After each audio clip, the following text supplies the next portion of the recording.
Welcome to the Supported Living Property Podcast with your host, me, Lisa Brown, the place to learn about supported living property investing. Hi Guy, it's great to have you here today. Thank you for joining us. How are you? Yeah, real pleasure. Thank you very much, Lisa. I'm well. Good. Do you want to introduce yourself and tell people a bit about you? Thank you. So I'm Guy Harris. I run AccessiblePRS, which is a property consultancy specialising in accessible strategy and design. So what that means really in practice, I work with landlords, developers, investors to, one, try and increase the supply of wheelchair accessible homes in the UK. Two is to make it easier for wheelchair users to find somewhere suitable to rent privately. And the third is really around education and changing mindsets. So to make accessibility is very much seen as a niche, and I don't see it in those terms. I think it crosses all our kind of housing silos, and so it's about bringing the relevance and the benefits to mind so that it's commercially viable for people in property. Fantastic. And it's such a wide-ranging and such an important service, isn't it? As you say, people think it's something that they need to specialise in or should be very niche, and it isn't. It should be something that we all think about as property investors, isn't it? It's something that's... Yeah, do you know what I'm realising? The more I'm doing, the more I realise what a complex topic it is, because it isn't just about funding gaps, or it isn't just about properties. There's such a huge or diverse range of underlying emotions and beliefs surrounding disability, and that really informs or affects conversations and actions, but without people's awareness that that's what's happening. So it's an interesting subject, certainly. It definitely is. This isn't what you've always done though, Guy, is it? You've got quite a diverse background, haven't you? No, yeah, I kind of was helpful when someone gave me the term portfolio career. I started to relax then.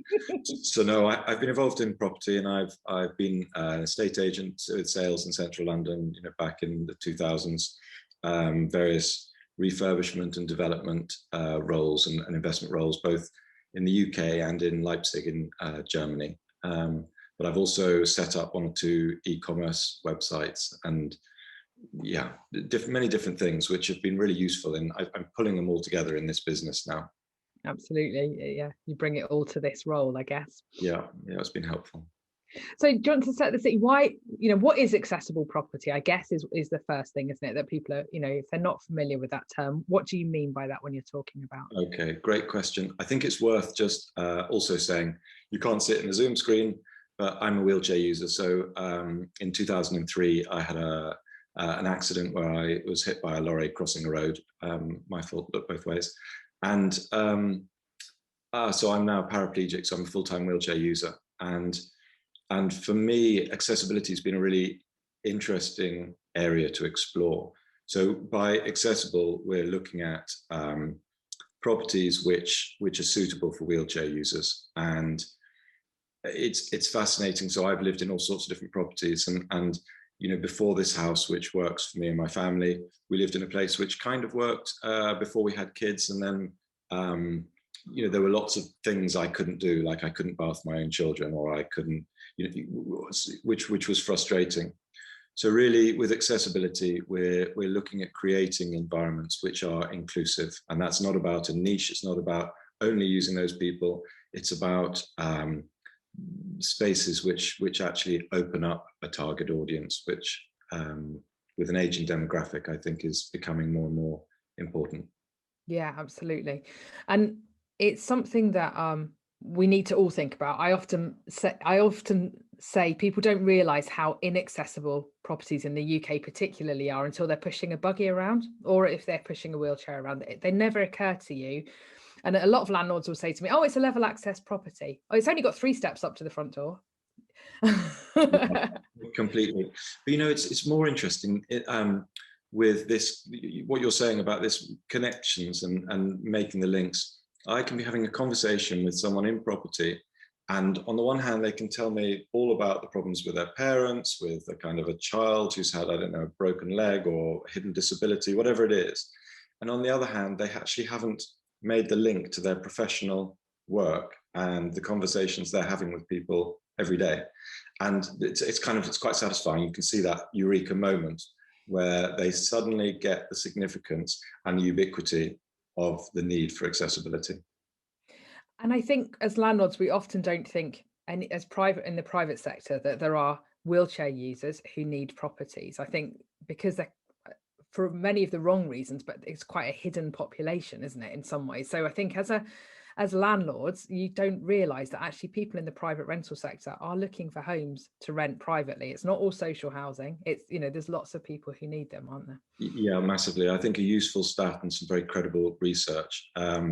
So Habentag and London School of Economics did some research, and they discovered there's about 1.8 million people living with unmet accessibility needs, housing needs in the UK, which includes 400,000 wheelchair users. You know, these are huge numbers, especially when you look at the actual impacts they have, not just on the individuals, but on their families, on their friends, on the treasury, the fact that you know, many might not be able to work. I think one of my roles is connecting up these dots and making it relevant for people. So on the one hand, we can see that we can see the need, or we can see the numbers, but it's not relevant to our business. And so the thing about the income demographics of the stats boiled down, without going to all of them, there were about 580,000 people there with incomes in the top half of income demographics. So the perception that it's only social tenants who have disabilities has been recorded to be kind of erroneous, like in many bits of research. And so there is such a need for landlords to think about accessibility when they're developing properties, when they're converting properties. What are some of the things that people need to think about at those points, Guy? What sort of things? Yeah, well, I know you know this too, but I think we just miss opportunities, and that's my kind of real, I guess that's my biggest frustration. You know, when you're refurbishing a property, not all properties are going to work, and if it doesn't, then you know, absolutely fine. But there are so many properties where if you're stripping it right back and you're doing new door frames, you know, new partition walls, then actually for a bit of awareness and knowledge before, you know, in the design stage, there are so many ways to make a property, if not fully accessible, then much more accessible. And you know, that may be the difference somewhere down the property's life to, you know, big difference to someone's life. So to answer your question, I'm not good at answering questions, am I? No, it's great.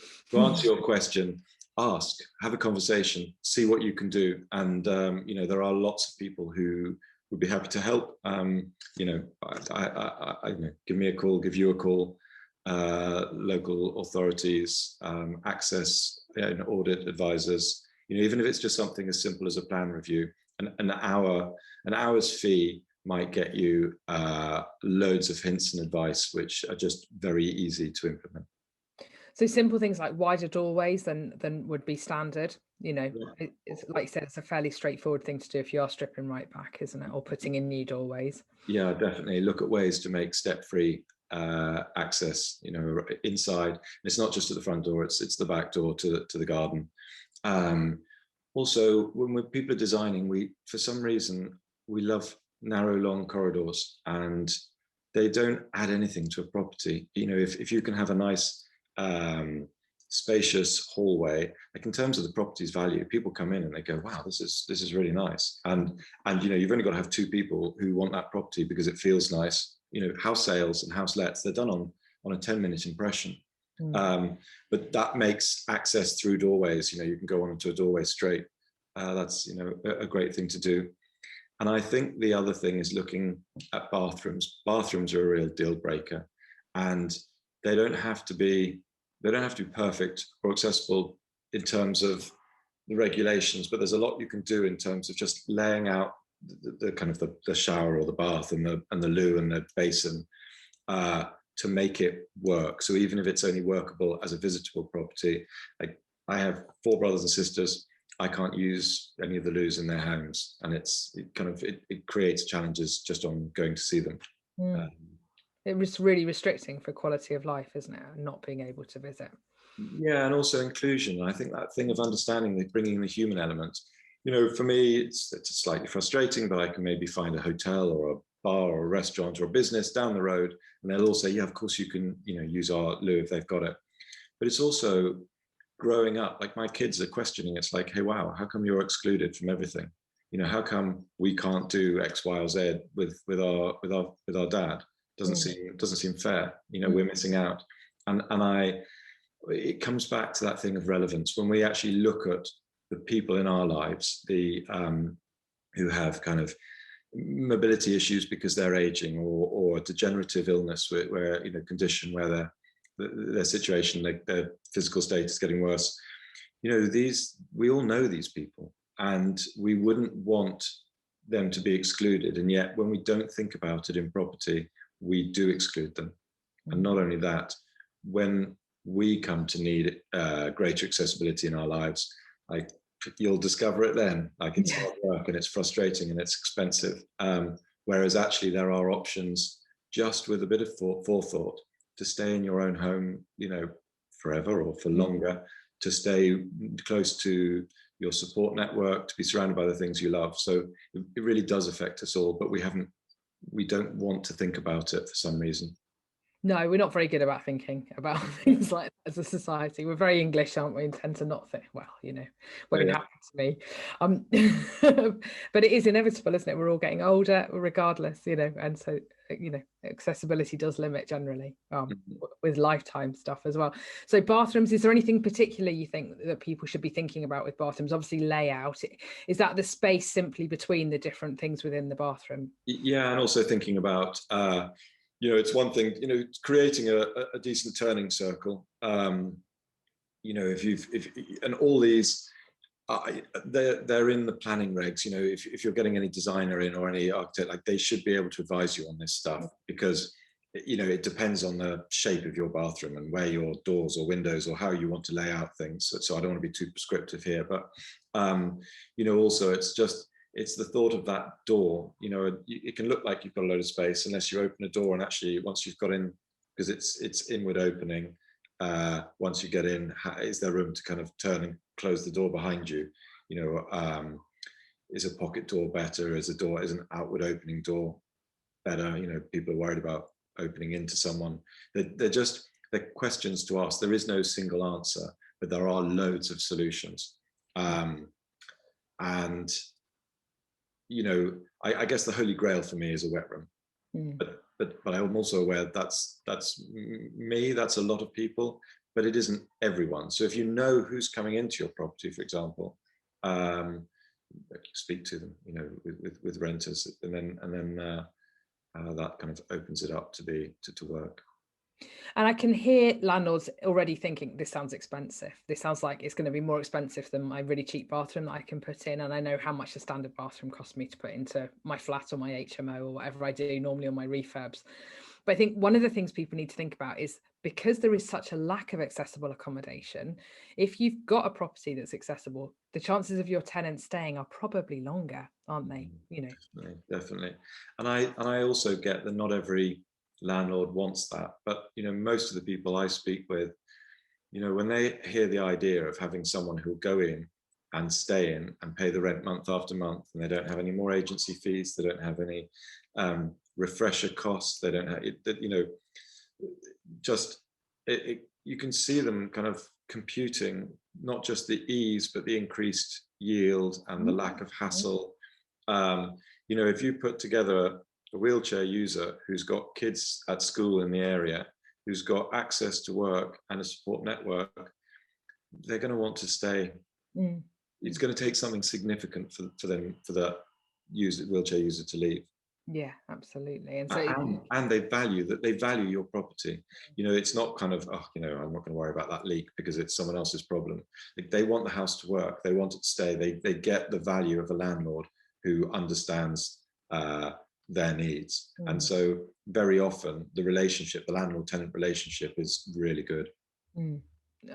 Absolutely. I think the other thing is, I'm thinking about sort of HMOs and student accommodation. The need for accessible student accommodation is huge, isn't it? Everywhere. I mean, literally short lets, holiday lets, student accommodation, specialist accommodation. I where to start. For me and my work, I'm almost, it's kind of like a magpie seeing shiny things everywhere. I could go off, but I'm really just trying to focus, create a change, a model that works, and then start opening up. But certainly I talk with other people who are in the same space but doing slightly certain other ideas. And I'm always happy to introduce them to others, just to get everything moving. Yeah, it's very much needed, isn't it? So bathrooms, entrances, front entrances and rear entrances, making sure I've got access to the gardens thought about as well in Yeah. properties. Is there any other little, well, they're not little, but any other sort of things that people need to be really conscious of when they're developing properties? I guess if you're refurbing and you're doing things from the start, I would say there are loads of little things like switches and sockets. We have this obsession that the sockets have got to be virtually on the floor, just above the skirting, that switches have got to be at whatever height. And we find it really hard to deviate from that. But what's interesting is when you change the heights and you put things in slightly different places, everyone gets used to it really quickly, and then it starts to go, God, this is really logical. So sockets, just bring them up. Switches, things like the bathroom, a fan, isolation switch. It's always above the door. It's really frustrating for those of us who can't reach it. And when it sits in a line and you've just got a switch that you can switch off, it works. It doesn't look odd. So they're one thing. Gosh, what else? Things Kitchens. like, I was going to say, what about, are there any, because obviously you get the fully accessible kitchens, don't you, with the rising and lowering work surfaces and things like that. Is there anything particular in kitchens? Because kitchens, it's an interesting one. I think there's no fixed answer on it. I think you need to know that you've got your wheelchair users before installing a fully accessible kitchens. I totally get that, and that's one of the reasons we work tenant first. So you know who your tenant is before your property. Slightly deviating from the kitchen question. Well, no, stick with that. I think the galley kitchens are a bit of a nightmare. Think about having space. So open plan are quite good, or space to move around, to turn from the units. And obviously don't put all the important things in the corner, because corners are quite difficult from a wheelchair perspective. But there's some really good guidance around kitchen. There's a guy called Adam Thomas who's been doing this for over 40 years, and he's kind of the authority. On other little things, I would say maintaining that 300mm nib to the side of a sort of a door that's opening. And not only does that give you, in kind of non-disabled terms, a nice open feel, just approaching a door as a wheelchair user with that space makes all the difference, rather than having a kind of tiny space to kind of squeeze through and try and close up behind you. Yes, so there's lots and lots of considerations, aren't there? That loads, yeah. Think about. It's just trying to think a little bit, not outside the box, laterally a little bit, I guess, isn't it? Yeah, I think like for me, one of when we're thinking about whether people should do it, whether they shouldn't, I think it's about making it attainable, or easy for people. Like, number one, don't be scared, ask the questions, don't be scared to make mistakes. For me, I think when people come in with different worries or concerns, like, the most important thing is they say, yeah, it's a nice idea, but actually I'm really worried about X, Y, and Z. And it's like, great, let's talk about that. Let's remove those fears. They're valid, they're important, and they need to be heard, and they need to be answered. Yeah, not being scared of asking questions. Definitely. Yeah. And just being honest and open about those conversations is really key, isn't it? Thank you, guys. It's been really, really helpful. Is there any other tips or advice you've got for property investors? Anything else you think they need to think about? Yeah, consider it. There's so many benefits. There are a lot of reasons to do it, and I think that with an aging population, there's straightforward supply and demand. If you're thinking about a portfolio that's a long-term portfolio, then actually being in a position where you own the asset that's in short supply is going to put you in a really favourable position. Absolutely. Thank you, guys. It's been great talking to you. Great, thank you, Lisa. Thanks. Bye. Bye.